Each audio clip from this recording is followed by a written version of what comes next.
नमस्कार मित्रांनो, स्वागत आहे तुमचं आताच्या ब्रेकिंग न्यूजमध्ये. मित्रांनो, शालेय पातळीवरती पात्र गुणवत्ता असेल तर पदोन्नती देण्याची तरतूद करण्यात आली आहे. म्हणजेच चपरासी म्हणून कोणी कर्मचारी नियुक्त झाला असेल आणि पात्र असल्यास ठराविक वर्षांनंतर त्याच शाळेमध्ये जागा रिक्त असेल तर लिपिक म्हणून त्याला नियुक्ती दिली जाऊ शकते. तीच बाब शिक्षकेतर कर्मचारी यांना लागू होते.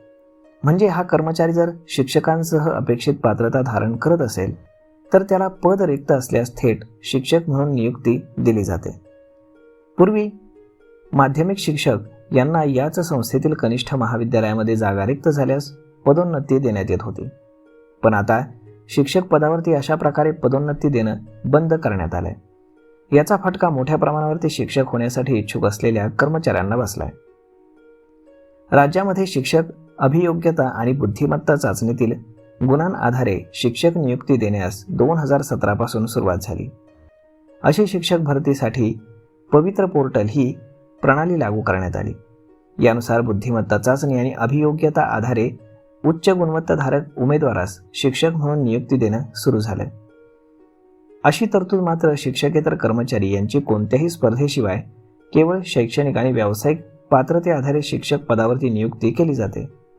ही बाब विद्यार्थ्यांची अध्यापन प्रक्रिया आणि पर्यायानं शैक्षणिक गुणवत्ता बाधित करणारी आहे, असं मत शालेय शिक्षण विभागानंच व्यक्त केलंय आणि म्हणून ही बाब रद्द करण्याचा विचार सुरू झाला. शिक्षकेतर कर्मचाऱ्यांना थेट शिक्षक करणं अयोग्य हे मान्य झालं आणि म्हणून आता ही तरतूद रद्द करत नवीन सुधारणा करण्यात आली आहे.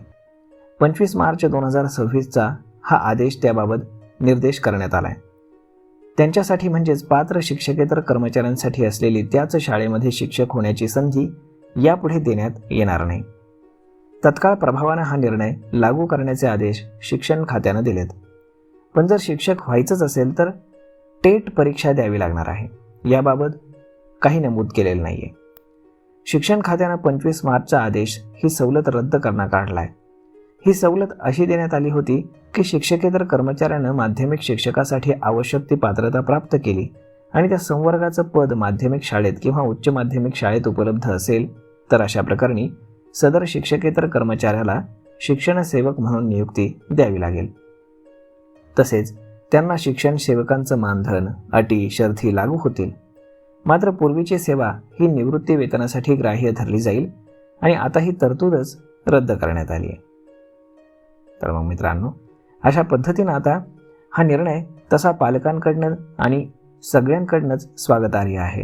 कारण ज्यांना शिकवण्याचं कुठलंही ट्रेनिंग दिलं गेलेलं नाही किंवा शिक्षक म्हणून त्यांना घडवलं गेलेलं नाही आहे, तर अशा लोकांना शिक्षक म्हणून रुजू केल्यानंतर त्यानंतर खूप साऱ्या विद्यार्थ्यांचं नुकसान होत होतं आणि म्हणूनच हा जो पर्याय आहे हा रद्द करणं सगळ्यांसाठी खूपच चांगलं झालेलं आहे.